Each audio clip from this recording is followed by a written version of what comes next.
బైబిల్లో అన్ని పుస్తకాల్లోకెల్లా యెషయా గ్రంథము చాలా ప్రాముఖ్యమైంది. ఎందుకంటే కొంతమంది బైబిల్ పండితులు యెషయా గ్రంథాన్ని మినీ బైబిల్ అంటారు.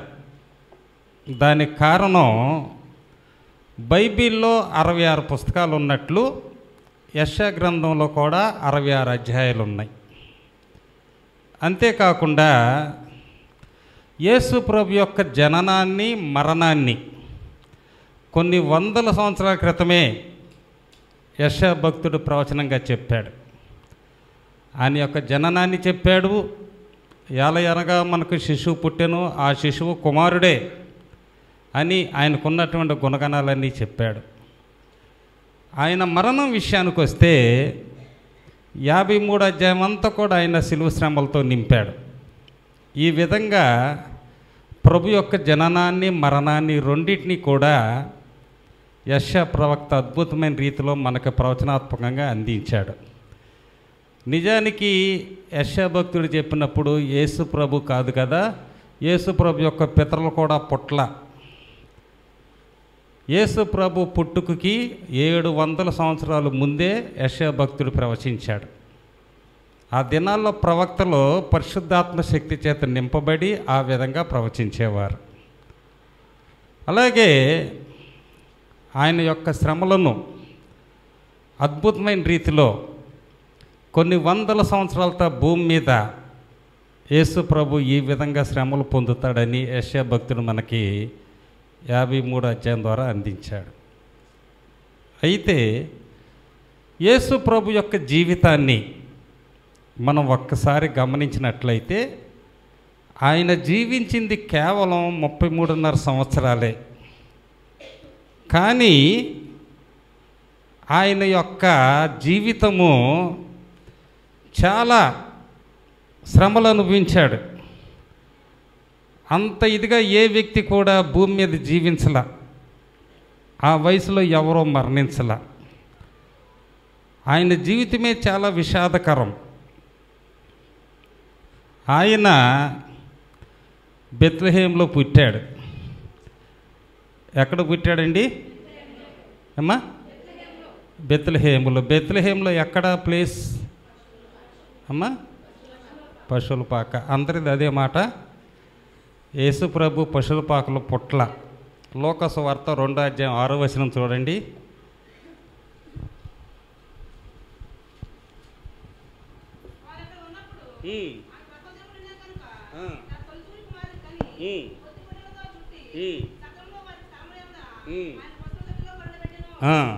చాలండి. ఇక్కడ మనం చూసినట్లయితే ప్రజాసంఖ్య రాయటానికి యేసేబు మరియమ్మలు బెత్లెహేముకు వచ్చారు. అప్పటికి మరియమ్మ నిండు గర్భిణి. బెత్లెహేములో ప్రవేశించారన్న మాట స్పష్టంగా ఉంది బైబిల్లో. ప్రవేశించిన తర్వాత మరియమ్మకి నొప్పులు వచ్చినాయి. నొప్పులు వచ్చిన తర్వాత కుమారుణ్ణి కందై. అనేక మంది ప్రవక్తలు ప్రవచించిన విధంగా కుమారుణ్ణి కందై.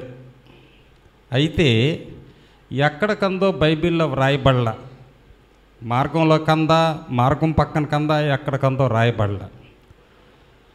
కుమారుడు పుట్టగానే చలికి వణికిపోతుంటే మరియమ్మ ఏం చేసిందంటే పొత్తిగుడ్డలతో చుట్టేసింది చలేయకుండా. పొత్తిగుడ్డలు చుట్టిన తర్వాత ఏం చేసింది? పశువుల పాకెల్లా మొదట సత్రంలోకి తీసుకెళ్ళింది. సత్రంలోకి వెళ్ళేసరికి ప్రజాసంఖ్య రాయటానికి వచ్చిన వాళ్ళతో సత్రం కిటకిటలాడిపోతుంది. ఇక్కడ స్థలం లేదనుకొని మళ్ళీ పిల్లోని ఏం చేసింది? వెనక్కి తీసుకొచ్చేసింది సత్రంలో నుంచి. వెనక్కి వచ్చిన తర్వాత అంత దూరాన్ని ఒక పశువుల పాక ఉంది. ఆ పశువుల పాకలో గడ్డి వేసినటువంటి తొట్టిలో ఆ వరుగడ్డి కాస్త వెచ్చగా ఉంటుందని పొత్తుగడ్డలు చుట్టిన పిల్లోని ఆ పశువుల తొట్టిలో పండుకోబెట్టింది అంతే. మరి మీరు చెప్పినట్లు పశువుల పాకలో పుడితే సత్రంలోనికి తీసుకెళ్ళింది ఎవరిని? చాలా తప్పులు చేస్తూ ఉంటాం మనం. వాక్యం సరిగ్గా చదవం. వాక్యం చదివితే ప్రతి వచనం కూడా జీవపు ఓట. ఒక్క వచనం మీద గంటసేపు ప్రసంగం చేయొచ్చు. కృప అనేటువంటి 2 అక్షరాలతో గంటన్నర ప్రసంగం చేయొచ్చు. కాబట్టి ఇక నుంచి ఎవరైనా మిమ్మల్ని యేసు ప్రభు ఎక్కడ పుట్టాడంటే, ఆయన జననం మిస్టరీ, మరణం కూడా మిస్టరీ. ఆయన ఎప్పుడు పుట్టాడో ఎవరికి తెలీదు. ఎప్పుడు చనిపోయాడో కాడ సమయం ఎవరు చెప్పలేరు. అందుకే బైబిల్లో ఆయన మరణం గురించి ఏమని రాయబడి అవుతుందంటే, అప్పుడు రమారమి 3 గంటలు అయ్యను అని ఉంది. రమారమి అంటే అప్రాక్సిమేట్లీ, సుమారుగా, అంటే ఖచ్చితం కాదని. ఆయన జననం ఇప్పటికీ మిస్టరీ, ఎప్పుడు పుట్టాడో తెలీదు. ఆయన మరణం కూడా మిస్టరీ, ఎప్పుడు చనిపోయాడో తెలీదు. ఆకాశానికి భూమికి మధ్యలో శిలువ మీద వేలాడుతూ చనిపోయాడు. అదే భూమి మీద చనిపోతే చూసిన వారు సాక్ష్యం చెప్పేవాళ్ళు, సరిగ్గా 3 గంటల 30 నిమిషాలు చనిపోయాడండి అనేవాళ్ళు. కానీ ఆయన భూమి మీద చనిపోలా, శిలువలో వేలాడుతూ ప్రాణం విడిచాడు. పోనీ ఆయన ఎప్పుడు చనిపోయాడో ఆ పక్క దొంగ ఈ పక్క దొంగ చెప్తారనుకంటే వాళ్ళు అంతకుముందే చనిపోయారు. అందుకే ఆయన జననం మరణం ఈ రోజుకి మిస్టరీ. అందుకే ఆయన అంటున్నాడు, ఆది అంతం లేనివాడు. ఆయనకి ఆది అంతం లేదు. కాబట్టి ప్రభు యొక్క శ్రమలను మనం చూద్దాం. యెషయా గ్రంథము 53వ అధ్యాయము 2వ వచనం చూడండి.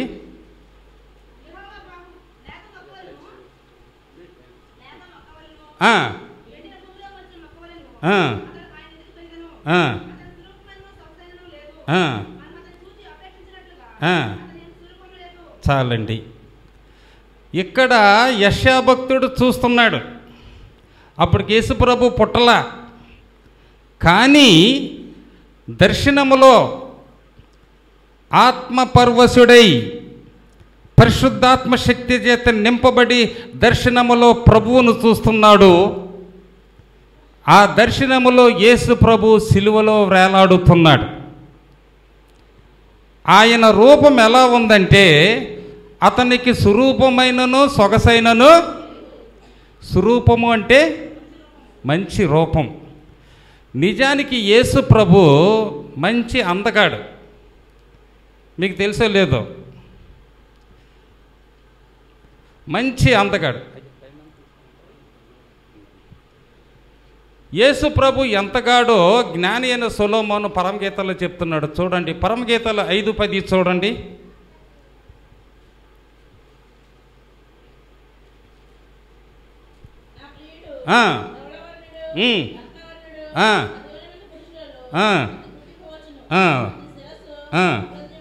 చాలండి.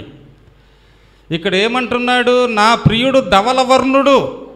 ధవలమంటే తెలుపు, వర్ణం అంటే రంగు. యేసు ప్రభు అంట తెల్లటి రంగు గలవాడంట, మంచి అందగాడంట. 10,000 మందిలో ఉన్నా కూడా ఆయన్ని గుర్తుపట్టవచ్చు అంట. 100 మందిలో మనల్ని ఎవరో పట్టించుకోరు. కానీ అటువంటి అందగాడల్లా యెషయా చూస్తున్నప్పుడు సిలువలో వ్రేలాడుతున్నాడు. తలపై ముండ్ల కిరీటం, రక్తం కారుతుంది చెంపల దాకా. భోజనం లేక కళ్ళు గుంటలు పడిపోయినాయి. సిలువను మోసి మోసి సొమ్మసిల్లిపోయాడు. మండు టెండలో కొన ఊపిరితో దీనంగా చూస్తున్నటువంటి యేసు ప్రభు ముఖాన్ని యెషయా ప్రవక్త దర్శనంలో చూసి, అతనికి స్వరూపమైనను సొగసైనను లేదు అంటున్నాడు. తరువాత మనం అతన్ని చూసి అపేక్షించినందుగా అతని యందు స్వరూపము లేదు. కాబట్టి ఆయన తన అందాన్ని కోల్పోయాడు, తన రూపాన్ని కోల్పోయాడు. అంత వికారంగా నీ వైపు చూస్తూ ఉన్నాడు దీనంగా. ఈ రూపం ఎవరి కోసం వచ్చిందండి? నీ కొరకు, నా కొరకు. నీవు చేసిన పాపాలను బట్టి, మన పాపాలను బట్టి ఆయన శిక్ష అనుభవించటం వలన ఆ రూపంతో అందవికారంగా మండుటెండలో సిలువలో వేలాడుతున్నాడు. మీకు ఒక చిన్న కథ చెప్తాను, మీ అందరికీ తెలిసిందే అది. ఒక ఊరిలో ఒక స్త్రీ ఉంది, ఆమెకు ఒక బిడ్డ పుట్టింది. ఆవిడేం చేసింది, ఆ బిడ్డను ఉయ్యాల్లో వేసి కొండ తీసుకుని నీళ్ళకెళ్ళింది చెరువు దగ్గరికి. ఈలోపు ఆ ఇంటికి నొప్పి అంటుకుంది. చెరువులో నీళ్లు ముంచుతున్న ఆ స్త్రీ ఇంటిలో నొప్పును చూసి గబగబా పరిగెత్తుకుంటూ వచ్చింది. అప్పటికే బాగా కాలిపోతుంది. చుట్టుపక్కల వాళ్ళు ఆమెను ఓదార్చారు, అమ్మ వెళ్ళమాక, నువ్వు కూడా చనిపోతావు, వెళ్తే నీకు ఇంకా వయసు ఉంది, బిడ్డలు పుడతారు కాబట్టి నువ్వు వెళ్ళమాక అని ఆ చుట్టుపక్కల ఆమెను గట్టిగా ఆపుతున్నారు. అయ్యా లోపల నా బిడ్డ ఉందయ్యా, ఉయ్యాల్లో వేలాడుతుందయ్యా అని చెప్పి ఆవిడ ఏం చేసిందంటే వాళ్ళందరినీ తోసుకుని ఆ మంటల్లోకి వెళ్ళిపోయింది. ఉయ్యాల్లో ఉన్న బిడ్డను తీసుకుని తన పొత్తుళ్ళు తీసుకుని పైట్సింగ్తో కప్పి బయటికి తీసుకొచ్చింది. ఈ ప్రయత్నంలో బిడ్డకైతే ఏం కాలేదు, కానీ ఆ స్త్రీకి మాత్రం ముఖమంతా కాలిపోయింది, అందవికారంగా తయారైంది. పోన్లే, నా ముఖం కాలిపోతే కాలిపోయింది, నా బిడ్డ బ్రతికింది చాలు అనుకుంది. బిడ్డ పెరిగి పెద్దదయింది, 10th క్లాస్ పాస్ అయింది. కాలేజీ చదువుకుని ఆ తల్లి ఏం చేసిందంటే పట్నాన్ని తీసుకెళ్ళి అక్కడ హాస్టల్లో జాయిన్ చేసింది. సరే, బిడ్డ పట్నంలో చదువుకుంటుంది కాలేజీ. ఒకరోజు ఈ తల్లికి బిడ్డను చూడాలనిపించింది. బిడ్డకి ఇష్టమైనటువంటి సున్నుండలు చేసుకుంది. అన్నీ క్యాన్లో పెట్టుకుని పట్నం వెళ్ళింది. ఆ పిల్ల ఉన్నటువంటి ఆ లేడీస్ హాస్టల్కి వెళ్ళింది. గేటు దగ్గర వాచ్మెన్ ఉన్నాడు. అయ్యా పలానా పేరు గల అమ్మాయిని పిలవండి అంటే ఆ వాచ్మెన్ వెళ్ళి ఆ పాపకి చెప్పాడు, నీ కోసం ఎవరో వచ్చారు. ఆమెతో పాటు ఆమె స్నేహితురాలు కూడా వచ్చారు గేటు దగ్గరికి. అప్పుడు ఆ స్త్రీని చూసి ఆ స్నేహితురాలు అడిగారు, ఎవడే ఈవిడ అంటే ఆ పిల్ల చెప్పింది, ఈవిడ మా పని మనిషి, మా తల్లిదండ్రులకు టైం లేక మా పని మనిషితో పంపించారని చెప్పింది. ఆ తల్లి హృదయం సంతోషపడుతుందా, దుఃఖపడుతుందా? దుఃఖపడుతుంది. అలాగే నీ కొరకు తన ముఖాన్ని వికారంగా చేసుకున్నటువంటి యేసుక్రీస్తుని ఈయన నా రక్షకుడు అని నువ్వెంతమందికి చెప్పుకుంటున్నావు? క్రైస్తవురాలినని చెప్పుకోవటానికి సిగ్గుపడుతున్నావా? అసలు క్రైస్తవుడు అంటే అర్థము క్రీస్తును అంగీకరించిన వాడు క్రైస్తవుడు. క్రైస్తవం అనేది మతం కాదు, ఒక మార్గం. అది బైబిల్లో 2 చోట్ల ఉంది క్రైస్తవుడు అన్న పదం. అంతియొకలో మొట్టమొదట శిష్యులు క్రైస్తవులు అనబడ్డారు.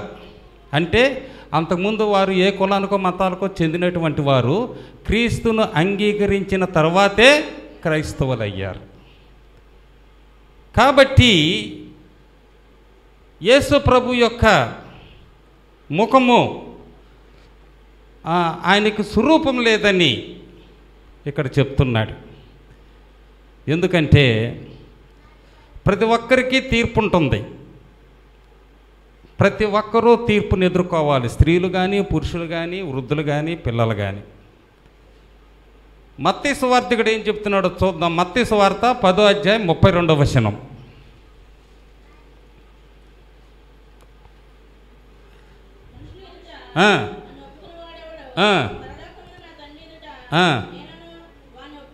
చూసారా, మనుషులు ఎదుట ఎవరు నన్ను ఒప్పుకొనురో పరలోకమందు తండ్రి ఎదుట యేసు ప్రభు ఒప్పుకుంటాడంట.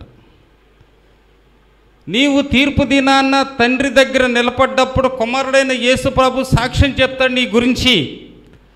తండ్రి, ఈయన నా నామము నిమిత్తము భూలోకములో అనేక అవమానాలు పొందాడు, అనేక శ్రమలు అనుభవించాడు, కాబట్టి ఇతనికి పరలోకములో స్థానాన్ని ఇవ్వమని యేసు ప్రభు చెబితేనే తండ్రి నీకు స్థానం ఇస్తాడు. కాబట్టి ఇక్కడ మనుషుల ఎదుట ఎవరు ఒప్పుకొనునో, ఎవరైతే మనుషుల ఎదుట క్రీస్తు నా రక్షకుడు, నేను క్రైస్తవుడును అని ఎవరు ఒప్పుకుంటారో వారు మాత్రమే తండ్రి రాజ్యంలో స్థానం సంపాదించుకుంటారు. అక్కడ యేసు ప్రభు ఒప్పుకుంటాడు, ఎందుకంటే నీ ప్రతి ప్రవర్తన యేసు ప్రభు చూస్తున్నాడు. కాబట్టి క్రైస్తవుడని చెప్పుకోవటానికి మనం సిగ్గుపడకూడదు.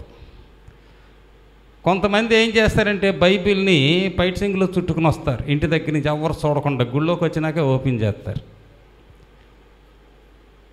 మేము దేవుని బిడ్డని తెలిసిపోద్దని రకరకాలుగా చెప్తూ ఉంటారు. కాబట్టి మొట్టమొదట మనం చేయవలసిన పని ఏంటంటే, యేసు నా రక్షకుడు, నా కోసం ప్రాణం ఇచ్చాడని నువ్వు ఒప్పుకోవాలి. అప్పుడే పరలోకమందు యేసు ప్రభు కూడా నిన్ను గురించి ఒప్పుకుంటాడు తండ్రి దగ్గర. అయితే యేసు ప్రభు మన కొరకు 5 గాయాలు పొందాడు. తలపై ముండ్ల కిరీటం, ఎడమ చేతిలో మేకులు, కుడి చేతిలో మేకు, కాళ్ళల్లో ఒక మేకు, పక్కలో బల్లెం పోటు. యేసు ప్రభు తలకి ఆ సైనికులు ముండ్ల కిరీటం పెట్టినప్పుడు 17 ముళ్ళు ఆయన తలలో గుర్చుకుపోయినాయి అంట. 17 ముళ్ళు. ఆయన చేతుల్లో 6 అంగుళాల మేకులను కొట్టారు. అవి కూడా కొత్త మేకులు కాదు, తుప్పు పట్టినటువంటి మేకులు, రస్ట్ అండ్ నెయిల్స్ అని రాయబడి ఉంది. చేతుల్లో 6 అంగుళాలు తుప్పు పట్టిన మేకులు కొట్టారు. కాళ్ళల్లో 9 అంగుళాల మేకును కొట్టి, ఎందుకంటే కాలు మీద కాలు వేసి కొట్టడం వల్ల కొంచెం పొడవైన మేకు అవసరమైంది. 9 అంగుళాల మేకును కొట్టారు. పక్కలో బల్లెం పోటుతో పొడిచారు. 150 కిలోల బరువైన సిలువను మోయించారు. 39 కొరడా దెబ్బలు కొట్టించారు. ఎందుకంటే యూదుల ఆయుధం కొరడ. ఆ కొరడాకి చివర గాజు పెంకులు, ఇనుప మొక్కలు కడతారు. ఆ కొరడాతో ఒక దెబ్బ కొడితే ఆ చివర ఉన్నటువంటి ఇనుప మొక్కలు, గాజు పెంకులు ఆ వ్యక్తి యొక్క చర్మాన్ని చీల్చేస్తాయి. అందుకే కీర్తనకారుడు అంటాడు, ఆయన వీపు నాగలితో దున్నిన భూమిలాగా ఉంది. 39 కొరడా దెబ్బలు. నిజానికి యూదులకి ధర్మశాస్త్రం ఏం చెప్తుందంటే, నేరం చేసిన వానికి 40 కొరడా దెబ్బలు విధించాలి శిక్ష, అంతకు మించకూడదు.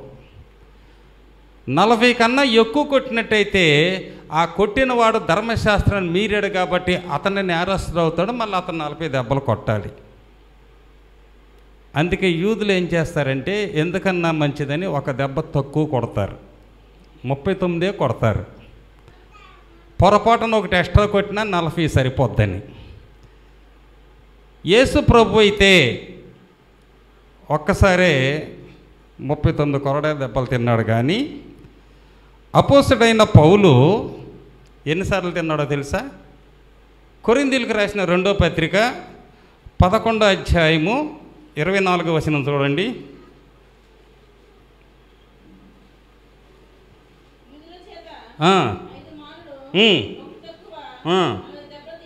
చూసారా, పౌలు అంటున్నాడు, యూదుల చేత 1 తక్కువ 40 దెబ్బలు 5 మార్లు తిన్నాడంట.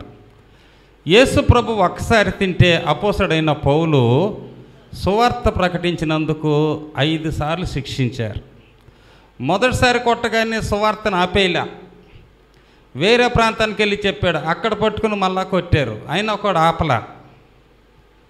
ఆ విధంగా 5 సార్లు తిన్నాడంట. యేసు ప్రభు 39 కొరడా దెబ్బలు తినటానికి దానికి కూడా ఒక అర్థం ఉంది. ఆ దినాలలో భూమి మీద 39 వ్యాధులే ఉండేయంట, 39 రోగాలు. ఒక్కొక్క రోగానికి ఒక్కొక్క దెబ్బ చొప్పున యేసు ప్రభు 39 కొరడా దెబ్బలు తిన్నాడు. ఎందుకంటే అతడు పొందిన దెబ్బల చేత మనకు ఒక్కొక్క కొరడా దెబ్బ నుంచి మనల్ని ఒక్కొక్క వ్యాధి నుంచి విడుదల చేయటానికి ఒక్కొక్క వ్యాధికి ఒక్కొక్క కొరడా దెబ్బ చొప్పున 39 తిన్నాడు ఆయన. ఈ రోజులైతే వ్యాధులు పెరిగిపోయినాయి, రకరకాల వ్యాధులు వచ్చినాయి, కరోనా అని, ఎయిడ్స్ అని, అవని ఇవని. ఆ దినాలు లేవి, ఇవి 39. మరి యేసు ప్రభు 5 గాయాలు తిన్నాడు. ఆయన జీవితం మనం చూసినట్లయితే చాలా దుర్భరమైనటువంటి జీవితం జీవించాడు. ఆయన 33.5 సంవత్సరాల్లో ఎప్పుడు కూడా నిద్రపోయినట్టు మనం చూడాల. యేసు ప్రభు ఎప్పుడు నిద్రపోలా. ఇశ్రాయేలును కాపాడువాడు కునుకడు, నిద్రపోడు. ఆయన దినచర్య ఎలా ఉండేదంటే పగలంతా కూడా దేవాలయాల్లో బోధించేవాడు. రాత్రుళ్ళు కెద్రోను వాగు దగ్గర గెచ్చమనే తోటలో ఏకాంతంగా ప్రార్థన చేసుకునేవాడు. 2 చోట్ల బైబిల్లో స్పష్టంగా ఉంది. ఆయన ప్రార్థన చేయటి యందు రాత్రంతయో గడిపెను. ఈరోజు మనం పెట్టుకున్నది అదే. ఆల్ నైట్ ప్రేయర్ అంటారు కానీ నైట్ అంతా చెయ్యం, సంపూర్ణ రాత్రి ప్రార్థన. ఎందుకంటే నేను ఎట్లాంటి ఆల్ నైట్ ప్రార్థనలు ఎన్నో చూసా. పాస్టర్ గారు ఫోన్ చేస్తాడు. గుడివాడలో కూడా పాస్టర్ గారు ప్రతి నెల 3వ తారీఖు నైట్, ఈరోజు కూడా ఉంది, నేను రాలేనయ్యా, నేను బండారుగూడి వెళ్తానని చెప్పొచ్చు. ఆయన 9ంటికి మా ఇంటికి వస్తాడు, నన్ను బండి మీద ఎక్కించుకుని తీసుకెళ్తాడు. 11:30 కల్లా ముగిచ్చేసి ఇంటికి తీసుకొచ్చి మళ్ళీ ఇంటికాడ దింపేసి వెళ్ళిపోతాడు. ఆల్ నైట్ ప్రేయర్ అన్నారు కదా, రాత్రి అంతా ఉంటుందంటే లేదండి 12 గంటలకల్లా మొత్తం క్లోజ్ అయిపోద్దంట. మరి ఇంకా ఆల్ నైట్ ప్రేయర్ అంటాం ఎందుకు? కానీ యేసు ప్రభు మాత్రం అలా కాదు. ఆయన ప్రార్థన చేయటి యందు రాత్రంతయో గడిపాను. రాత్రంతా కూడా మోకాల్లో ఉండి కెద్రోను వాగు దగ్గర గెచ్చమనే తోటలో, ఈ 2 చోట్ల ఆయన రాత్రంతా ప్రార్థనలో గడిపి పగలంతా స్వార్థ పరిచర్య చేసేవాడు. రాత్రంతా కూడా ప్రార్థన చేసి పరిశుద్ధాత్మ నింపుకునేవాడు. హోలీ స్పిరిట్. మన సెల్ ఫోన్కి ఏం చేస్తాం, ఛార్జింగ్ ఫుల్గా పెట్టి పగలంతా మాట్లాడుకుంటాం. అలాగే యేసు ప్రభు కూడా రాత్రంతా పరిశుద్ధాత్మ నింపుకుని పగలంతా అద్భుత కార్యాలు చేసేవాడు. పరిశుద్ధాత్మ నింపుకుని, ఆత్మ నింపుకునేవాడు. 2 స్థలాలలో, ఆ 2 స్థలాలు యోధాకి తెలుసు. అందుకే యోధా తీసుకెళ్ళి అక్కడ అప్పగించాడు. యేసు ప్రభు జీవించిన 33.5 సంవత్సరాల్లో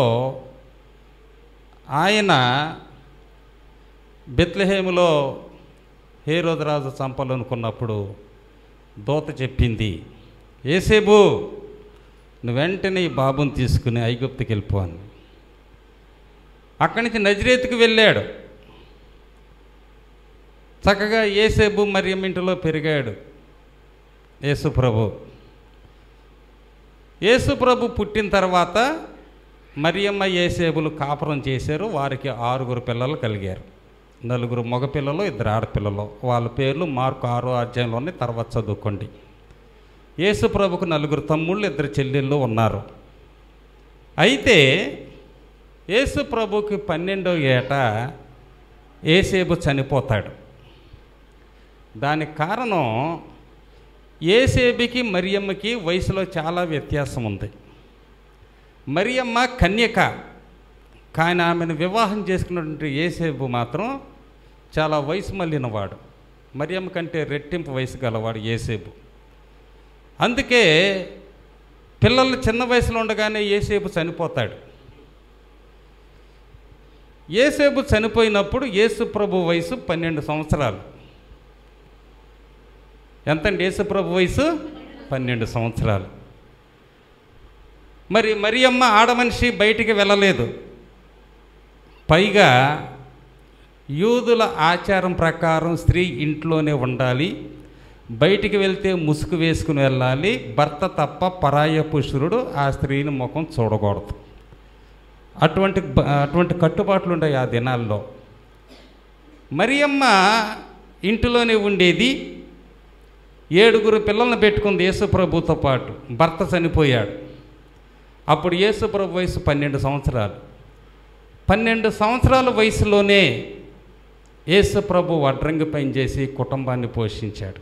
4 తమ్ముళ్ళని, 2 చెల్లెల్ని, తల్లిని, 7 పోషించాడు. 12వ ఏట కష్టపడి చెమటోడ్చి తండ్రి మిగిల్చినటువంటి వడ్రంగి పనిముట్లు తీసుకుని వడ్రంగం చేశాడు నజరేతు గ్రామంలో. అందుకే ఆయన బోధ కూడా వడ్రంగి పనిముట్ల మీదే చెప్పాడు చాలా విషయాలు. నాగటి మీద చెయ్యి పెట్టి వెనక తట్టు చూసేవాడు నాకు పాత్రుడు కాడు అన్నాడు. ఆ నాగలు ఎవరు చేస్తారండి? వడ్రంగి చేస్తాడు. గొర్రెలు పోవ ద్వారమును నేనే అన్నాడు. ఆ ద్వారం ఎవరు చేస్తారు? వడ్రంగే చేస్తాడు. ఇదిగో నేను తలుపు నొద్ద నుండి తలుపు చట్టుతున్నాను అన్నాడు. ఆ తలుపు ఎవరు చేస్తారు? వడ్రంగి. నా వాక్యము సుత్తి వంటిది కాదా, బండలను పగలగొట్టేటువంటి సుత్తి వంటిది అంటాడు. ఆ సుత్తి ఎవరు వాడతారు? వడ్రంగి. ఈ విధంగా ఆయన పని చేసినటువంటి వడ్రంగి పనిముట్ల మీద కూడా ప్రభు కొన్ని సార్లు వాక్యం చెప్పడం జరిగింది. ఆయనకి తెలుసు ఆయన సిలువ మీద మరణిస్తాడని. ఆ సిలువను కూడా ఎవరో వడ్రంగి చేసే ఉంటాడు. ఆయన పని చేసేటప్పుడు మేకులను చూసి అనుకునేవాడు, ఈ మేకులే కదా ఒకనొక దినమందు నా కాళ్ళల్లో చేతుల్లో దిగేవి అనుకునేవాడు. ఆయనకి తెలుసు ఆయన మరణం గురించి. ఆయన మరణించటానికే వచ్చాడు ఈ లోకంలోకి. అందుకే గెత్సెమనే తోటలో అంటాడు, తండ్రి నీ చిత్తమైతే ఈ గిన్నెను నా యొద్ద నుండి తొలగించు. గిన్నె అంటే పాత్ర, పాత్ర అంటే మరణ పాత్ర. ఆ విధంగా ఆయన 12వ ఏట నుంచి వడ్రంగం పని చేసి 18 సంవత్సరాలు వడ్రంగం పని చేసి కుటుంబాన్ని పోషించాడు యేసు ప్రభు. అంటే ఎన్నో సంవత్సరం వరకు పోషించాడు?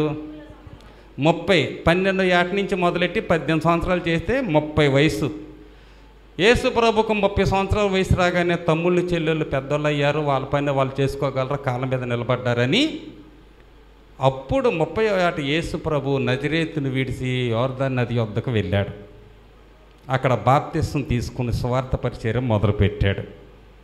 సువార్తలో స్పష్టంగా రాయబడి ఉంది, ఆయన సువార్త ప్రకటించనారంభించినప్పుడు 30 ఏండ్ల ఈడు గలవాడు అని ఉంది. ఆయన 30వ ఏట నుంచి 33.5 సంవత్సరాలే సువార్త ప్రకటించాడు. అంటే 3.5 సంవత్సరాలే ఆయన సువార్త ప్రకటించింది.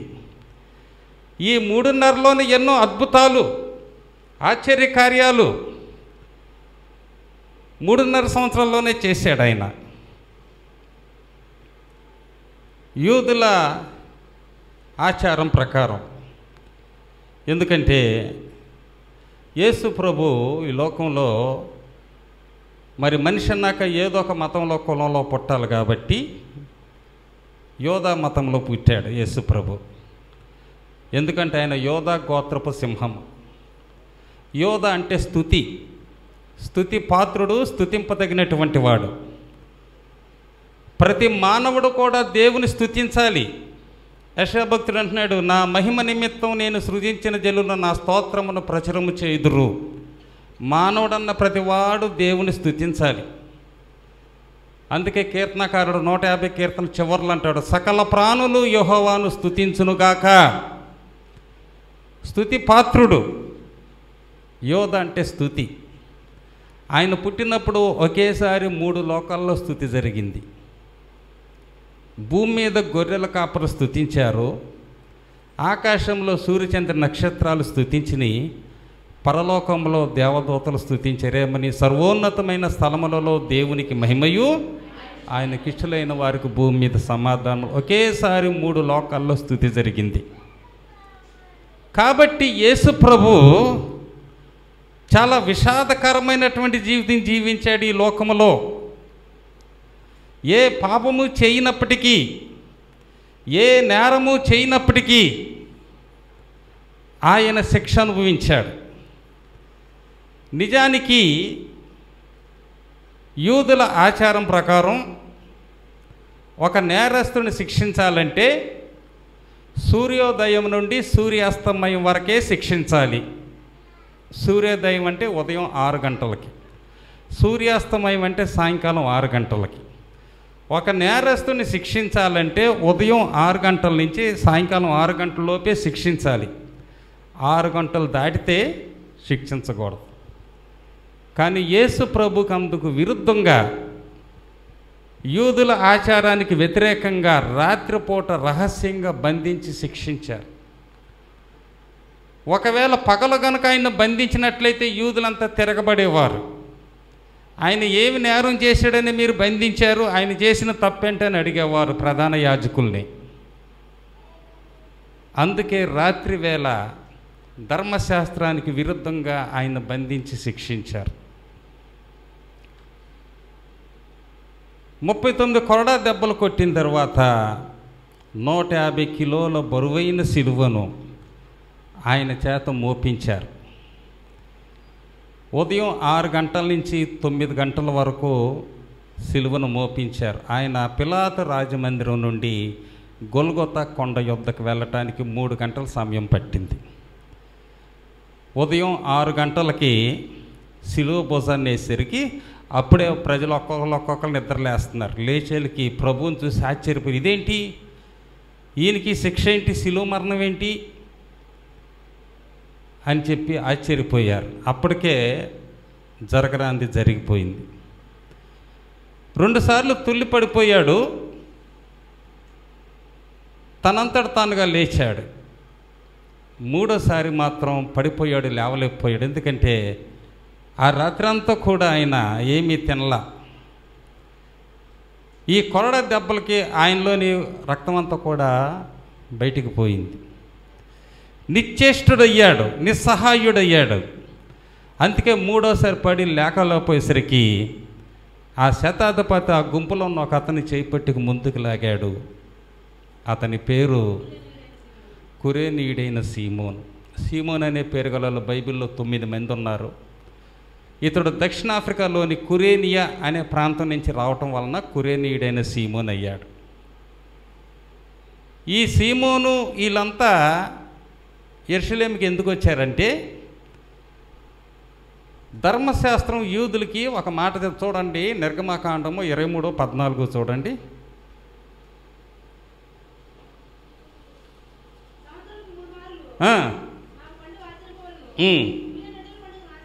చాలండి. ఇక్కడ మనం చూసినట్లయితే యూదులకి ధర్మశాస్త్రం ఏమని చెప్తుందంటే, సంవత్సరానికి నాకు 3 పండగలు ఆచరించండి.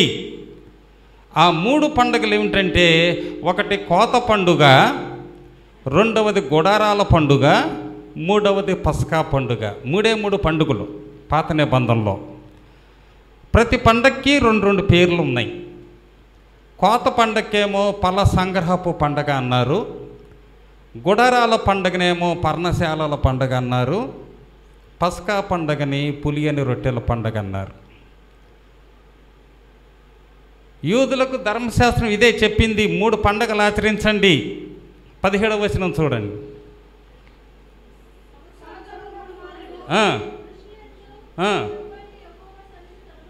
అది ధర్మశాస్త్రంకి ఏం చెప్పింది, సంవత్సరానికి 3 సార్లు ఎవరు రావాలంట, పురుషులు మాత్రమే రండి యెరూషలేముకి పండగను ఆచరించడానికి.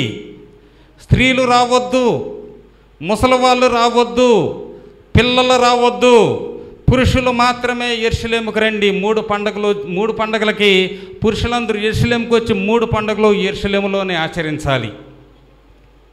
దానికి కారణం, యెరూషలేము ఎత్తైన కొండ మీద ఉంది. ముసలి వాళ్ళంత పైకి ఎక్కగలరా? అందుకే వద్దన్నాడు. స్త్రీలు బలహీనులు కాబట్టి అంత దూరం ఎక్కగలరా? అందుకే స్త్రీలను వద్దన్నారు. పిల్లలు ఎక్కగలరా పోనీ? అందుకే పిల్లలు కూడా వద్దని. దేవుడు ఎంత గొప్పవాడో చూడండి. పురుషులు మాత్రమే 3 పండుగలు ఆచరించడానికి యెరూషలేముకు రండి, అది కూడా ప్రతి యూదుడు. అందుకే ఆ దినాల్లో యూదులు ఏం చేసేవారంటే, ఏ దేశంలో ఉన్నా, ఏ ప్రాంతంలో ఉన్నా కూడా ఈ 3 పండగలకి యెరూషలేముకి వచ్చి తీరాల్సిందే. ఇది దేవుని యొక్క ఆజ్ఞ. మనం బైబిల్ ఎంత పవిత్రంగా చూస్తామో, యూదులు ధర్మశాస్త్రాన్ని అంత పవిత్రంగా ఆచరిస్తారు.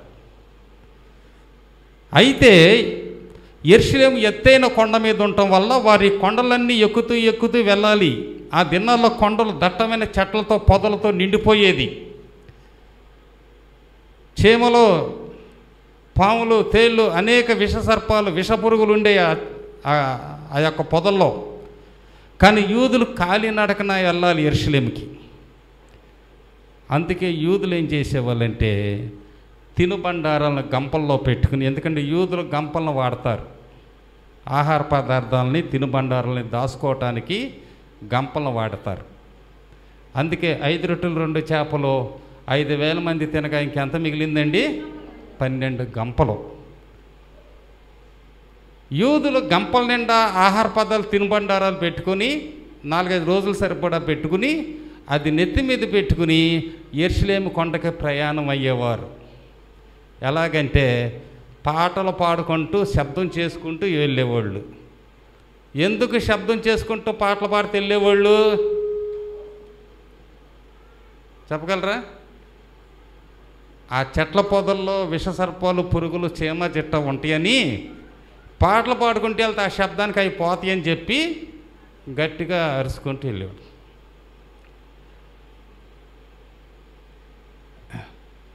మా ఊర్లో ఒకడు ఉన్నాడు. అడవిలో ఎక్కడో పొలాల్లో ఉంటుంది.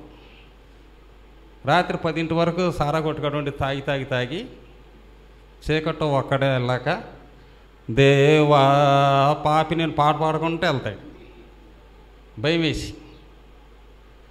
అట్లాగే యూదులు పాటలు పాడుకుంటూ ఆ చెట్ల పొదల నుంచి నడుచుకుంటూ కాలినడకన 2-3 రోజులు ప్రయాణం చేసి యెరూషలేము దేవాలయానికి చేరుకుని అక్కడ పండగ ఆచరించేవారు.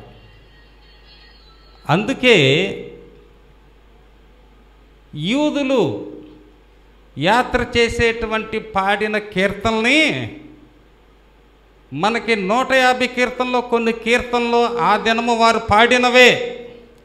అందుకే ఆ కీర్తన పైన ఏమని ఉంటుందో తెలుసా? చిన్న అక్షరాలతో యాత్ర కీర్తన అని ఉంటుంది. వారు యెరూషలేము యాత్ర చేసేవారు. ఏదైతే యాత్ర కీర్తన ఉందో ఆ కీర్తన వారు పాడుకుంటూ వెళ్ళేవాళ్ళు. కాబట్టి ప్రతి యూదుడు ప్రపంచంలో ఏ దేశంలో ఏ రాష్ట్రంలో ఉన్న ఈ 3 పండుగలకి యెరూషలేముకి వచ్చి తీరాల్సిందే. మరి యేసు ప్రభు ఎవరండి? యూదుడా, సమరయుడా, పరిసయ్యుడా? ఎవరు యేసు ప్రభు? ఇప్పుడేగా చెప్పింది, యోధా గోత్రంలో పుట్టినటువంటి యూదుడు యేసు ప్రభు. ఇంకా మీకు డౌట్కుంటే యోహాను 4వ అధ్యాయంలో సమరయ స్త్రీ అంటది, యూదుడు అయిన నీవు సమరయ స్త్రీ అయిన నన్ను దాహం కమ్మని ఎలా అడుగుతున్నావు? అయ్యా నువ్వేమో యూదుడివి, నేనేమో తక్కువ కులం దాన్నైనా సమరయ స్త్రీని, నేను నీకు నీళ్ళు ఇవ్వటం ఏంటి? నేను నీకు నీళ్ళు ఇస్తున్నట్లు మీ యూదులు ఎవరైనా చూస్తే నన్ను రాళ్ళతో కొట్టి చంపేస్తారు కదా అంది. యూదుడు అంటే అగ్రకులంలో పుట్టినటువంటి వాడు. తండ్రి యూదుడే, తల్లి కూడా యూదురాలే. అటువంటి భార్యాభర్తలకు పుట్టిన సంతానాన్ని యూదులు అంటారు. సమరయులు అంటే తండ్రిది ఒక కులం, తల్లిది వేరే కులం, ఇంటర్ క్యాస్ట్ మ్యారేజ్. వేరు కులాలకు చెందిన భార్యాభర్తలకు పుట్టిన వారిని సమరయులు అంటారు. అందుకే యూదులు సమరయుల్ని చాలా తక్కువగా హీనంగా చూస్తారు. పోరా నీ తల్లిదో కులం, నీ తండ్రిదో కులం అని ఎగతాళి చేస్తారు. అందుకే ఆ దినాల్లో కూడా యూదులు యోదయ ప్రాంతంలో నివసించేవారు, సమరయులు సమరయ ప్రాంతంలో నివసించేవారు. యూదులు సమరయ ప్రాంతానికి రారు, సమరయుల్ని యోధా ప్రాంతానికి రానివ్వరు. బైబిల్లో ఇంకొక మాట రాసి ఉంది, యూదులు సమరయులతో సాంగత్యము చెయ్యరు. కానీ యేసు ప్రభు మాత్రం సమరయ స్త్రీ దగ్గరికి వెళ్ళి దాహానికి నీళ్ళు అడిగాడు. ఆయనకు కులాలు మతాలు లేవు, ఎందుకంటే యేసుక్రీస్తు అందరికీ ప్రభువు, అందరూ సమానమైన దృష్టిలో. ఆ విధంగా యేసు ప్రభువుని 150 కిలోల బరువైన సిలువని ఉదయం 6 గంటల నుంచి 9 వరకు మోపించి ఆ కపాలం అనేబడే స్థలములో ఆ సిలువ మీద పండుకోబెట్టి యేసు ప్రభుని చేతుల్లో 6 అంగుళాల తుప్పు పట్టిన మేకులు, కాళ్ళల్లో 9 అంగుళాల తుప్పు పట్టిన మేకును కొట్టి ఆ సిలువకు త్రాడు కట్టి లేపి ఇప్పుడు ఆ గుంటలో పెట్టాలి ఆ సిలువని. యేసు ప్రభుని పండుకోబెట్టి మేకులు కొట్టేశారు, కానీ కదలటానికి లేదు. అప్పుడు ఆ రోమా సైనికులు ఏం చేశారంటే ఆ సిలువను తాళ్ళతో కట్టి అందరూ కలిసి దాన్ని పైకి లేపి ఆ యొక్క గుంటలో దమ్మక్కని పెట్టేసరికి ఆ కుదుపుడికి యేసు ప్రభు కాళ్ళల్లో చేతుల్లో మేకులు కదిరి అమ్మా అని కేక వేశాడంట. ఆయన ఎక్కువగా బాధను అనుభవించింది ఆ సిలువని భూమిలో పడేసినప్పుడు, ఆ గుంటలో పెట్టినప్పుడు ఆ కుదుపుడికి ఆయన అమ్మ అని అరిశాడంట. అంతగా వేదన అనుభవించాడు. తరువాత 7 మాటల్లో మాట్లాడి మరణించాడు, మనందరికీ తెలిసిందే. ఆయన మరణించిన తరువాత ఆయన కుటుంబ సభ్యులు, తల్లి ఉంది, 4 తమ్ముళ్ళు ఉన్నారు, చెల్లి ఉన్నారు. కానీ ఆయన శవాన్ని ఎవరు తీసుకెళ్ళారు? అరిమతయి యోసేపు తీసుకెళ్ళాడు. అంత అవసరం ఏమొచ్చింది? ఆయన ఫ్యామిలీ ఉన్నారుగా, తండ్రి లేకపోయినా తల్లి ఉందిగా, తల్లి తరఫు బంధువులు ఉన్నారుగా. వాళ్ళు ఎందుకు తీసుకెళ్ళలేదంటే ఆ దినాల్లో శిలువ మరణము అనేది చాలా నీచమైన హేయమైన శిక్ష. అది బానిసలకు వేసేటువంటి శిక్ష. శిక్షలోకెల్లా అతి హీనమైంది ఏంటంటే శిలువ మరణం. ఎవరినైనా సిలువ వేస్తే ఆ కుటుంబ సభ్యులు ఎవరో రారంట శవాన్ని తీసుకెళ్ళటానికి. సిగ్గుతో ఇంట్లోనే తలుపులు కిటికలు వేసుకుని ఇంట్లోనే ఉండిపోతారంట. ఆడి వల్ల మా పరువంతా పోయింది, ఆడిని సిలువ మరణం వేశారు అని చెప్పి బాధపడతారంట. కానీ ఆ శవాన్ని తీసుకెళ్ళటానికి ఎవరో రారంట, సిలువ వేసిన వ్యక్తి శవాన్ని తీసుకెళ్ళటానికి. అప్పుడు రోమా సైనికులు ఏం చేస్తారంటే ఆ శవాన్ని సాయంకాలం 6 గంటల వరకు ప్రాణాలతో ఉంచరు. ధర్మశాస్త్రం ఏమని చెప్తుందంటే సిలువ వేసిన వ్యక్తి సూర్యాస్తం వరకే బ్రతికుండాలి, 6 గంటల తర్వాత అతను చనిపోవాలి. అందుకే సైనికులు ఏం చేస్తారంటే సిలువ వేసిన వ్యక్తి దగ్గర ఉండి 6 అవుతుందనగా ఒకసారి వచ్చి ఆయన్ని చనిపోయాడో బతికాడో బల్యంతో పొడి చూస్తారు.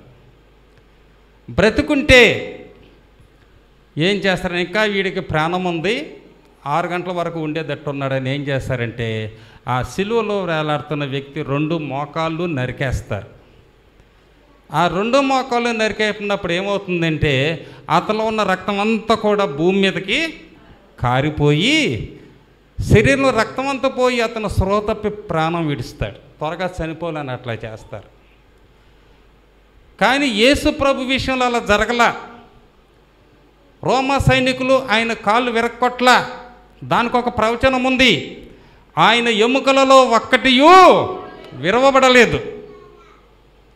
ఇక 6 గంటల వరకు చనిపోయిన తర్వాత ఏం చేస్తారంటే ఆ సైనికులు ఆ వ్యక్తి శవాన్ని తీసుకెళ్ళటాక ఆ కుటుంబ సభ్యులు ఎవరు రారు కాబట్టి ఆ గొల్గొతా కొండ పక్కన గెహన్నా అనేటువంటి ఒక పెద్ద లోయ ఉంటుంది. ఆ లోయ పేరు గెహన్నా. ఈ సిలువలో చనిపోయిన వ్యక్తి శవాన్ని ఆ సైనికులు ఆ లోయలోకి విసిరేస్తారు.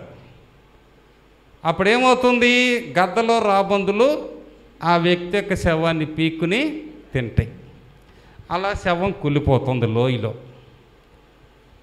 నిజానికి యేసు ప్రభు శవాన్ని తీసుకెళ్ళటానికి ఎవరో రాలా.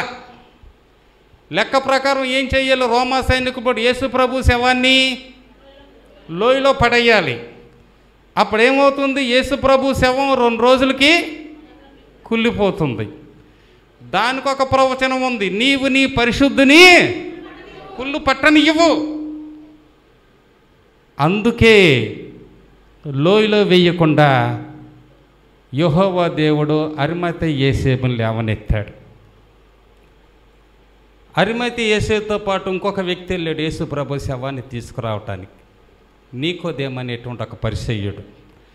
వారిద్దరూ వెళ్ళి రోమా ప్రభుత్వానికి కట్టవలసిన సుంకం కట్టి ఆ శవాన్ని తీసుకొచ్చి తన కొరకు తొలిపించుకున్నటువంటి రాతి సమాధిలో పెట్టాడు అరిమతయి యోసేపు. ఈ సమాధి ఈ రోజుకి అలానే ఉంది, ఇప్పటికీ ఉంది. యెరూషలేములంతా చూసి వస్తున్నారు. కాకపోతే లోకంలో అన్ని సమాధులు కళేబరాలతో ఉంటే ఒక్క యేసు ప్రభు సమాధి మాత్రం ఈ రోజుకి ఖాళీగానే ఉంది. ఈ విధంగా యేసు ప్రభు యొక్క జననం మరణం విషాదకరం, బాధలు. ఆయన ఏ రోజు సంతోషించినట్టుగాని నవ్వినట్టుగాని బైబిల్లో లేదు. పగలంతా సువార్త ప్రకటించడం, రాత్రంతా ప్రార్థన చేయటం ఏకాంతంగా. ఆయన జీవితం కానీ ఎవరి కొరకంటే నీ కొరకు నా కొరకే. ఆయన జీవించాడన్నది యథార్థం. ఎందుకంటే ఆయనను పండుకోబెట్టినటువంటి పశువుల పాక ఈ రోజుకి ఉంది బెత్లెహేములో. నజరేతులో ఆయన నివసించినటువంటి ఇల్లు ఈ రోజుకి ఉంది. ఆయన మోసినటువంటి సిలువను మాత్రం యూదులు ఈ సిలువే మా ప్రభువును బలిగొందని ఆ సిలువను మాత్రం కాల్చివేశారు. యేసు ప్రభు సిలువ శ్రమలు, యేసు ప్రభు సిలువ తప్ప సిలువలో ఆయన ధరించిన వస్త్రం, రక్తపు మరకలు ఈ రోజుకి రోమాలో, లండన్ మ్యూజియంలో భద్రంగా ఉన్నాయి. ఆయన కాళ్ళల్లో చేతులు కొట్టిన 3 మేకులు ఈ రోజుకి మ్యూజియంలో పెట్టారు. వెళ్ళిన వాళ్ళంతా చూసి వస్తున్నారు. ఆయన సమాధి ఉంది, ఆయన వస్త్రాలు ఉన్నాయి, మేకులు ఉన్నాయి. ఆయన వస్త్రాల మీద ఉన్నటువంటి రక్తపు మరకలను ఎంతోమంది శాస్త్రవేత్తలు పరిశోధనలు చేశారు. ఇందులో స్త్రీ రక్త కణాలే కానీ పురుషుని రక్త కణాలు లేవని తేల్చారు. దానికి కారణం ఏంటంటే యేసు ప్రభు స్త్రీ సంతానం, పురుషుని ప్రమేయం లేకుండా పరిశుద్ధాత్మతో పుట్టినటువంటి వాడు. అందుకే యెహోవా దేవుడు అంటున్నాడు సాతానుతో, నీకును స్త్రీ సంతానమునకును విరోధము కలగజేసేదను. స్త్రీ సంతానం ఎందుకంటే ఆదాము అవ్వలు చేసిన పాపం వలన మానవుడు జన్మతః పాపి. మానవుడు పాపంతోనే జన్మించాడు. దావీదు అంటాడు, నా తల్లి నన్ను గర్భంలోనే పాపముతో కన్నది. కాబట్టి ఈ లోకంలో పుట్టిన ప్రతి మానవుడు జన్మతో పాపి. కానీ పాపము లేకుండా పుట్టినటువంటి ఒక యేసు ప్రభు మాత్రమే. ఆయన 33.5 సంవత్సరాలు జీవించిన పాపం చేయలా. పాపుల మధ్య జీవించాడు, పాపులతో సహవాసం చేశాడు, వ్యభిచారులు ఇళ్ళకెళ్ళాడు, కుష్ఠరోగులు ఇళ్ళకెళ్ళి భోంచేసి వచ్చాడు. కానీ పాపం మాత్రం చేయలా. ఒక దశలో ఆయన అంటాడు యూదులతో, నాలో పాపం అన్నదని మీలో ఎవడో నిరూపించగలడో? ఎవడు నిరూపించలేక అన్యాయపు ఆరోపణలు చేశారు. ఆయన 33.5 సంవత్సరాలు పాపము లేకుండా జీవించాడు. తనకంటూ ఒక గజం భూమి కూడా సంపాదించుకోలే. ఆయనను పండుకోబెట్టిన పశువుల పాక ఆయనది కాదు. ఆయన నజరేతులు పెరిగిన ఇల్లు ఆయనది కాదు. ఆయన కూర్చున్నటువంటి దోణి ఆయనది కాదు. మట్లాది వారినాడు ఆయన ఎక్కినటువంటి గాడిద పిల్ల ఆయనది కాదు. ఆయన చివరిసారిగా భోజనం చేసిన ప్రభరాత్రి భోజనం చేసిన మేడగది ఆయనది కాదు. ఆయన మోసిన సిలువ ఆయనది కాదు. చివరకు ఆయన ఉంచినటువంటి సమాధి కూడా ఆయనది కాదు. సృష్టికర్త భూమిని సృష్టించాడు, నీటిని సృష్టించాడు. హాగరు కుమారుడు ఇస్మాయిలు ఎడారిలో దాహం వేసేసి ఎడారిలో నీటి బొగ్గను కలగజేసినటువంటి దేవుడు సిలువలో దాహం కొన్నప్పుడు ఒక్క చుక్క నీరు కూడా అందించలేకపోయారు. ఎంత దుర్భరమో చూడండి. నీటిని సృష్టించిన సృష్టికర్తకు నీరు అవసరమైనప్పుడు నీరు అందించలా యూదులు, సైనికులు. ఆయన ముందే చెప్పాడు, నన్ను చనిపోయి 3వ దినాన్ని తిరిగి లేస్తాను. పొంతి పిలాతు యేసు ప్రభువుని అనేక విధాలుగా రక్షించాలని చూశాడు. కానీ ప్రధాన యాజకులు యూదులు అల్లరెక్కిపోవటం వలన తన గవర్నర్ పదవి ఎక్కడ పోతుందోనని ప్రజలకు భయపడి అన్యాయపు తీర్పు తీర్చాడు. 11 పేజీల తీర్పు పాఠాన్ని రాశాడు పిలాతు. శతాధిపతి వచ్చాడు. ఆ దినాల్లో రోమా గవర్నర్ పొంతి పిలాతు యేసు ప్రభుని శిక్షించడానికి ఒక శతాధిపతిని 36 సైనికుల్ని నియమించాడు. దగ్గరుండి ఆయన సిలువ వేసి ఆయన ఏదో 3వ దినాన్ని తిరిగి లేస్తానన్నాడు కాబట్టి 3 రోజులు మీరు సమాధి దగ్గర కాపలా కాయండని ఒక శతాధిపతిని 36 మంది సైనికుల్ని నియమించాడు సమాధి దగ్గర సీలు వేయమని. శతాధిపతి అంటే 100 మంది సైనికుల మీద అధిపతి. అటువంటి శతాధిపతులు రోమా గవర్నర్ దగ్గర 6 ఉంటారంట. అంటే ఎంతమంది సైనికులు? 600 మంది సైనికులు. అంత బలగం ఉంటుంది గవర్నర్ దగ్గర. బైబిల్లో 4 శతాధిపతుల గురించి రాయబడి ఉంది. 2 పేర్లు ఇవ్వబడింది, 2కి పేర్లు ఇవ్వాల. పేర్లు ఇవ్వబడింది ఎవరు? యూలి, కొర్నేలి. 2 శతాధిపతులకు పేర్లు ఇవ్వాల. అయితే రోమా గవర్నర్ యేసు ప్రభుని దగ్గరుండి శిక్షించి సమాధి చేసి సమాధి దగ్గర ఉండమని ఏ శతాధిపతిని నియమించాడో యేసు ప్రభుని జాగ్రత్తగా గమనించాడు ఈ శతాధిపతి. ఈ శతాధిపతికి శిలువ మరణం వేయించటం కొత్త కాదు, అతని డ్యూటీ అది. అంతకుముందు అనేక మంది నేరస్తుల్ని ఈ శతాధిపతి దగ్గరుండి శిలువ వేయించాడు. అప్పుడు అతని అనుభవం ఏంటి? కొంతమంది నేరస్తులు కొరడా దెబ్బలు కొట్టగానే ఆ సురుకుదానానికి తట్టుకోలేక ఆ రోమ ప్రభుత్వాన్ని శాపనార్థాలు పెట్టేవాళ్ళంట. ఆ సైనికుల మీద తిరగబడేవారంట, దెబ్బలు సురుకుదానానికి తట్టుకోలేక బూతులు తిట్టేవాళ్ళంట ఆ నేరస్తులు. కానీ యేసు ప్రభు విషయంలో అటువంటిది ఏం జరగల. 36 కొరడా దెబ్బలు కొట్టినా ఆయన మౌనంగా తల వంచుకు నిలబడ్డాడు. ఎందుకంటే నేను వదకు తేయబడిన గొర్రె పిల్లను, బొత్సు కత్తిరించవాని ఎదుట గొర్రె పిల్ల ఏ విధంగా మౌనంగా నుంచుంటుందో ఆ విధంగా నుంచున్నాడు. ఆయన చెప్తున్నాడు, నా మొదటి రాకడ గొర్రె పిల్ల స్వభావంలాగా ఉంటుంది, నా రెండో రాకడ మాత్రం గర్జించే సింహంలాగా ఉంటుందన్న. నిజమే, గొర్రెకు తిరగబడే స్వభావం లేదు. మనం కొన్ని జంతువులను చూస్తాం, శత్రువు వస్తే వాటిని అవి కాపాడుకుంటాయి. కుక్క ఏం చేస్తుంది? కరిసి తను తను రక్షించుకుంటుంది. ఎద్దు ఏం చేస్తుంది? పొడిసి తను తను రక్షించుకుంటుంది. గాడిది తన్ని తాను రక్షించుకుంటుంది. తేలు మనల్ని కుట్టి తను ఇలా ప్రతి జంతువులకు కూడా ఏదో ఒక రక్షణ కవచం ఉంటుంది. కానీ గొర్రెకు మాత్రం ఏ రక్షణ కవచం లేదు. గొర్రె అంతా కూడా కాపర్ని నమ్ముతుంది. అందుకంటే నేను గొర్రె స్వభావంతో వచ్చాను, తిరగబడే స్వభావం లేదు. కాబట్టి వస్త్రాలు లాగివేసినా, ముఖం మీద ఉమ్మి వేసినా, కొరడా దెబ్బలు కొట్టినా, ముళ్ళ కిరీటం పెట్టినా ఆయన మౌనంగా సహించాడు. ఎందుకంటే వదక తేయబడిన గొర్రె పిల్ల కాబట్టి. వధించబడ్డాడు. బాప్తిస్మం ఇచ్చి యోహాను చెప్పాడు, ఇదిగో లోక పాప భారమును మోసుకొని పోవు దేవుని గొర్రె పిల్ల వస్తుంది చూడండి అన్నాడు. ఆయన గొర్రె పిల్లలాగానే ప్రవర్తించాడు. కానీ రాకడ సమయంలో మాత్రం యోధా గోత్రపు సింహం, గర్జించు సింహం వలె ఉగ్రతతో వస్తాడంట. ఆయన ఉగ్రతకి కొండలే బద్దలైపోతాయంట. రాకడ సమయంలో యేసు ప్రభు ఎక్కడ అడుగు పెడతాడు చెప్పండి? ఆయన రాకడ సమయంలో భూమి మీదకి వచ్చినప్పుడు ఎక్కడ దిగుతాడు? ఒలీవుల కొండ దగ్గర. ఎందుకంటే ఆయన ఒలీవుల కొండ దగ్గరనే ఆరోహణుడయ్యాడు, పునరుద్ధానుడయ్యాడు. ఆయన మేఘం వచ్చి కొనిపోబడద్ది. శిష్యులు ఇంకా నిలబడి అక్కడే చూస్తూ ఉంటాడు, పైకెళ్ళి యేసు ప్రభు మళ్ళీ వస్తాడు కాబోలని. అప్పుడు దూత వచ్చి చెప్పుద్ది, గలిలయ మనుషులారా, మీరెందుకు ఇంకా వెతుకుతున్నారు? ఏ రీతిగా వెళ్ళాడో మళ్ళీ అదే రీతిగా రావటం మీరు చూస్తారన్నాడు.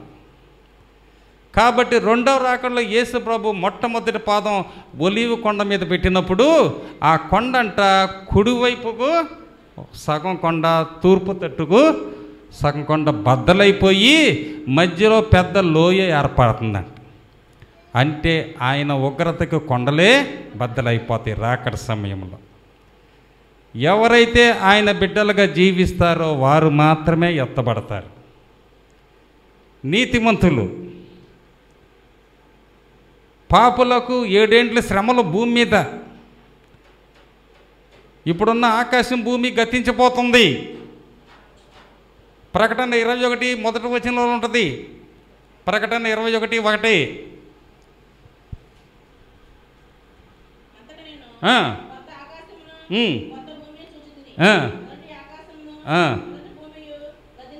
చూసారా? ఇప్పుడు మనం చూసినటువంటి భూమి ఆకాశం గతించిపోయి క్రొత్త ఆకాశము క్రొత్త భూమిని దేవుడు సృష్టించాడంట. ఇప్పుడు మనం చూస్తున్నటువంటి భూమి ఆకాశం మొదటిదా రెండవదా అమ్మా?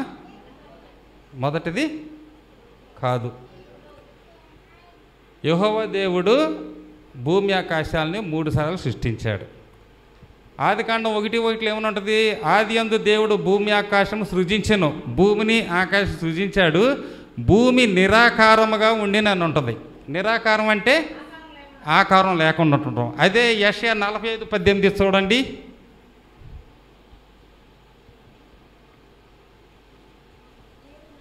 యెషయా 45:18.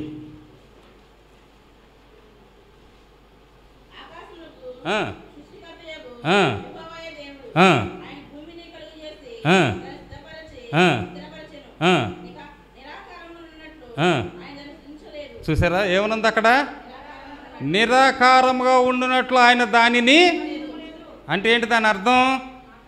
ఆకారంతోనే సృష్టించాడు, నిరాకారంగా సృష్టించలా. కానీ భూమి ఏ విధంగా ఆకారం కోల్పోయి నిరాకారం అయింది అంటే, ఆది యందు దేవుడు భూమిని ఆకాశాన్ని సృజించినప్పుడు ప్రధాన దూత అయినటువంటి లూసిఫర్ కొంతమంది దూతలను వెనకేసుకుని యెహోవా దేవుని మీద తిరుగుబాటు చేసింది.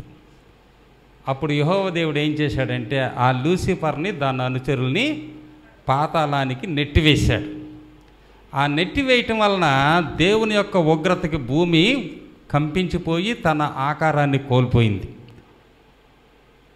ఆ తర్వాత చీకటి అని కూడా ఉంటుంది అక్కడ.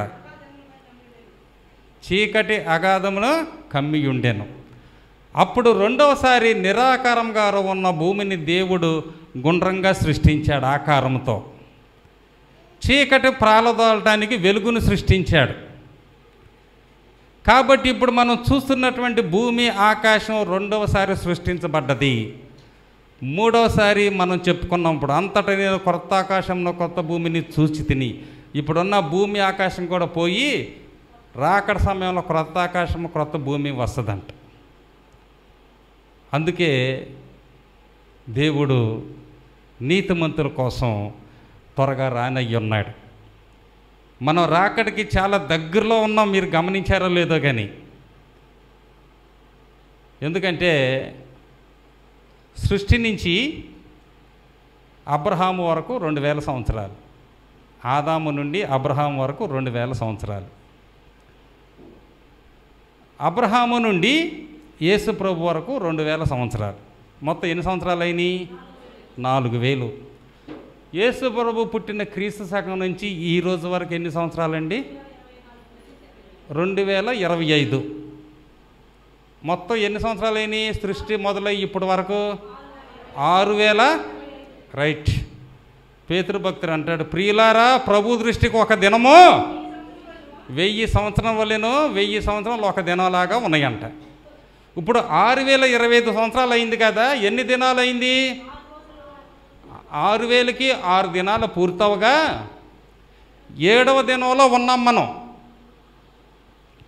మనకి ఎన్ని దినాలు ఇచ్చాడు దేవుడు? 7. 6000 సంవత్సరాలకి 6 దినాలు అయిపోగా చిట్ట చివరైన 7వ దినంలో మనం ఉన్నాం. అప్పుడే 25 సంవత్సరాలు గడిచిపోయినాయి. కాబట్టి ఇప్పుడు మనం ఎక్కడున్నాం? రాకడకి దరిదాపుల్లో అంచుల్లో నిలబడ్డాం. ఈ రాత్రికి రాకడ రావచ్చు, సంవత్సరం తర్వాత రావచ్చు, 5 సంవత్సరాల తర్వాత రావచ్చు, చెప్పలేం. సిద్ధపడి ఉంటే రాకడ ఎప్పుడు వచ్చినా మనం భయపడం. ఇంతకీ రాకడ ఎప్పుడు అంటారు తెలుసా? మీకైనా తెలిస్తే చెప్పండి, నేను సిద్ధపడతా. అమ్మా రాకడ ఎప్పుడు? యేసు ప్రభు కన్నా తెలుసా పోనీ రాకడా? అమ్మా రాకడలో వచ్చేది ఎవరు? యేసు ప్రభు, యెహోవా దేవుడా? యేసు ప్రభు వస్తాడు భూమి మీదకి, వచ్చి నీతిమంతులందరినీ తనతో పాటు తీసుకొని వెళ్తాడు. మరి కనీసం రెండో రాకడ వచ్చేది యేసు ప్రభు కాబట్టి యేసు ప్రభుకు తప్పకుండా తెలిసే ఉంటుంది ఎప్పుడో. అవునా కదా? యేసు ప్రభు తెలుసా లేదా? తెలుసు? తెలీదు. అన్నీ తప్పులే చెప్తున్నారు. మహేష్ అయ్య గారు అన్నిళ్ళకి చెప్పాలి. ఎందుకంటే నేను ఇందాక దిగినాక ఒక ఆయన్ని సిఎస్ఐ చర్చ్ ఎక్కడంటే అక్కడేనండి, మీరేనా వాక్యం చెప్పేది, గుడివాడ నుంచి వచ్చేది మీరన్నట్టు నేనేనన్ను. త్వరగా వెళ్ళిపోయింది, మొదలైపోయింది. మహేష్ అయ్య గారు టైం అంటే టైమే అన్నట్టు. నాకు భయం వేసిపోయింది. టైం చూసుకున్నా, ఇంకా 10 నిమిషాలు ఉంది, గబగబా చెమటలు కక్కుతూ వచ్చా. నేను కూడా అంతే, చెప్పిన టయానికి 10 నిమిషాలు ముందే ఉంటా. నిజానికి నేను ఎప్పుడో కొంచెం ముందే రావాల్సింది, గేట్ పడిపోయింది, ఆటో ఆపేసాడు. ట్రైన్ వచ్చే వరకు ఉండి గేట్ తీసినాక అప్పుడు ఆటో వచ్చేది, కొంచెం లేట్ అయింది. అయినా కూడా సమయానికి అందుకుని, ఎందుకంటే దేవుడు చెప్తున్నాడు ప్రసంగి 3:1 ప్రతి దానికి సమయం కలదు. కానీ మీరు మాత్రం సమయం పాటిట్లే. నేను చూశాను, నేను వచ్చినాక కూడా కొంతమంది వస్తూనే ఉన్నారు. ఆరాధన ఎన్నింటికమ్మా? 8, 9ంటికి వచ్చిన వాళ్ళు కూడా ఉన్నారు. ఎందుకంటే దేవుని సన్నిధిలో మనం అబద్ధం ఆడకూడదు. ఒకళ్ళ పనుల వల్ల మీకు లేట్ అవ్వచ్చు, కానీ ప్రతి దానికి సమయం కలదు. దేవునికి ఇచ్చే సమయం కూడా మనం దేవునికి ఇవ్వాలి. మనం అన్ని సమయం పాటిస్తాం, కానీ దేవుని విషయాల్లో పాటిస్తాం. సీరియల్ 7:30కి అయితే మీరు ఎన్నింటికి కూర్చుంటారు టీవీల దగ్గర? అమ్మా, నరుని ఆత్మ యెహోవా పెట్టిన, మీకు కావాల్సింది కార్తీక దీపం కదా. జాగ్రత్త, రాకడ సమీపించింది, సమయం పాటించండి. వర్తమానాలకి సరైన సమయం లేని దైవజనులు ఎవరు చెప్పినా ఆదికాండం నుంచి ప్రకటన వరకే చెప్తారు. సమయానికి వెళ్ళాలి. దేవుని మందిరానికి వెళ్ళేటప్పుడు ఏం చెప్తున్నాడు ప్రసంగి 5:1 చూడండి. నీవు దేవుని మందిరంలోకి పోయినప్పుడు నీ ప్రవర్తన, నువ్వు మందిరానికి వచ్చేటప్పుడు నీ ప్రవర్తన చూసుకోవాలి. నేను పరిశుద్ధ మందిరంలో అడుగుపెట్టేటకు అర్హుడినేనా, అర్హురాలనేనా? ఎందుకంటే మనం వెళ్తున్నది ఏ ఫంక్షన్ హాల్కో కమ్యూనిటీ హాల్కో కాదు, పరిశుద్ధమైన దేవుని ఆలయానికి. పరిసేయుడు సుంకరి ఇద్దరు వెళ్ళారు ప్రార్థన చేయటానికి మందిరానికి. పరిసేయుడు లోపలికి వెళ్ళిపోయి పెద్ద ప్రార్థన చేశాడు. దేవా, నేను వారానికి 2 రోజులు ఉపవాసం ఉంటున్నాను, నా రాకడలో 10వ భాగం ఇస్తున్నాను, అది ఇదన్నీ చెప్తున్నాడు. దేవునికి తెలీదా ఆయన ఏం చేస్తున్నాడో? పరిసేయుడు పెద్ద ప్రార్థన చేశాడు, కానీ సుంకరి మాత్రం దేవుని మందిరానికి రావడానికి కూడా ధైర్యం చాలలేదంట. బయటే నిలబడి ఆకాశం వైపు కూడా కనులెత్తి చూడలేకపోయాడు. ఎందుకు? ఆకాశము దేవుని సింహాసనము. ఆకాశం కూడా చూడకుండా తల ఉంచుకుని ఒకే ఒక మాట అన్నాడు, దేవా, పాపినైనా నన్ను కరుణించు. పరిసేయుడు చేసిన ప్రార్థనలో పాపినని కానీ పాప క్షమాపణ ఇవ్వమని లేదు. సుంకరి చేసింది చిన్న ప్రార్థన అయినా కూడా పాపినని ఒప్పుకున్నాడు, పాపాలను క్షమించమని అడిగాడు సుంకరి. అందుకే అతనికంటే ఇతడు నీతిమంతుడిగా తీర్చిదిద్దబడ్డాడు సుంకరి. కాబట్టి మనం దేవుని సన్నిధికి వచ్చేటప్పుడు ఏం చేయాలి? మొట్టమొదట కీర్తనకారుడు అంటున్నాడు, కృతజ్ఞతాస్తుతులు చెల్లించుతూ ఆయన గుమ్మములో. కాబట్టి ఆదివారం విశ్రాంతి దినాన్ని మీరు గుడికి వచ్చేటప్పుడు 1 నిమిషం గుమ్మం దగ్గర నిలబడి దేవునికి కృతజ్ఞతాస్తుతులు చెల్లించి అప్పుడు ప్రవేశించాలి. ఏమని చెల్లించాలి? దేవా, పోయిన ఆదివారం నుంచి ఈ ఆదివారం నన్ను, నా భర్తని, నా పిల్లల్ని క్షేమంగా కాపాడినందుకు నీ కృతజ్ఞతలు. డ్యూటీకి వెళ్ళి నా భర్త క్షేమంగా ఇంటికి వచ్చాడు, స్కూల్కి కాలేజీకి వెళ్ళిన పిల్లలు క్షేమంగా నా ఇంటికి వచ్చారని కృతజ్ఞతాస్తుతులు చెల్లించి అప్పుడు గుమ్మంలో ప్రవేశించారు. పౌలు అంటున్నాడు, ప్రతి దానికి కృతజ్ఞతాస్తుతులు చెల్లించుడి. ప్రతి దానికి, చిన్న విషయం కావచ్చు, పెద్ద విషయం కావచ్చు. మీరంతా డ్వాక్రాలో ఉన్నారు, డ్వాక్రాలో ఉన్న అందరూ బ్యాంక్కి వెళ్ళిపోతారు, టీం మొత్తం 10 మంది. అక్కడ మీరు సంతకాలు చేయాలి, మీ దగ్గర పెన్ ఉంటుంది. అప్పుడు ఏం చేస్తారు మీరు? అమ్మా, పక్కన వాళ్ళని అడిగి తీసుకుని సంతకం పెడతారు. మీరు చేశారు కాబట్టి చెప్తున్నారు. సంతకం అయిపోయినాక పెన్ ఇచ్చేటప్పుడు ఏమంటారు? ఏదో 1 నిమిషం పెన్ ఇచ్చినందుకే. మరి పుట్టినప్పటి నుంచి ఇప్పటి వరకు దేవుడు నీకు ఆరోగ్యాన్ని, ఆయుష్ని, ఊపిరినిచ్చినందుకు ఎన్నిసార్లు మీరు థ్యాంక్స్ చెప్పాలి దేవునికి? పెన్ ఇచ్చినోడు కానీ థ్యాంక్స్ అని ఎందుకు? ఎదురుకుండా ఉంటాడు కాబట్టి. చెప్పకపోతే ఫీల్ అవుతాడు. దేవుడు కనపడు కాబట్టి పెట్టపోయినా చెప్పపోయినా పర్వాలేదు. కాబట్టి దేవునికి కృతజ్ఞతాస్తుతులు చెల్లించుడి.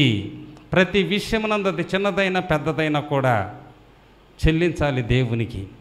నీవు అనుకోవచ్చు, నాకు దేవుడు ఏ మేలు చేశాడని నేను చెల్లించను అనుకుంటే, నీకంటే ధనవంతులు, బలవంతులు, గనులు ఈ దినాన్ని చూడలేకపోయారు. భయంకరమైన కరోనా తెగుల నుంచి కూడా దేవుడు నిన్ను రక్షించాడు. జనవరి నెలలో ఉన్న వాళ్ళు ఈరోజు లేరు, ఫిబ్రవరి నెలలో ఉన్న వాళ్ళు మార్చిలో లేరు. కానీ మనం పాపులమైనప్పటికీ కూడా దేవుడు సజీవ లెక్కలో ఉంచి ఏదో ఒకరోజు నా బిడ్డలు నా వైపు చూస్తారనే ఆశతో మిమ్మల్ని తన మందిరములో నాటుకున్నందుకైనా మీరు ప్రతిరోజు దేవునికి కృతజ్ఞాస్తుతులు చెల్లించాలి. చెల్లిస్తారా లేదా? కాబట్టి సమయము గంట దాటింది. దేవుని చిత్తమైతే మహేష్ అయ్య గారు మళ్ళీ పిలిస్తే తప్పకుండా మీతో ఇంకొక వర్తమానంలో పాలు పంపులు పొందుతాం. దేవుడు మిమ్మల్ని దీవించునుగాక.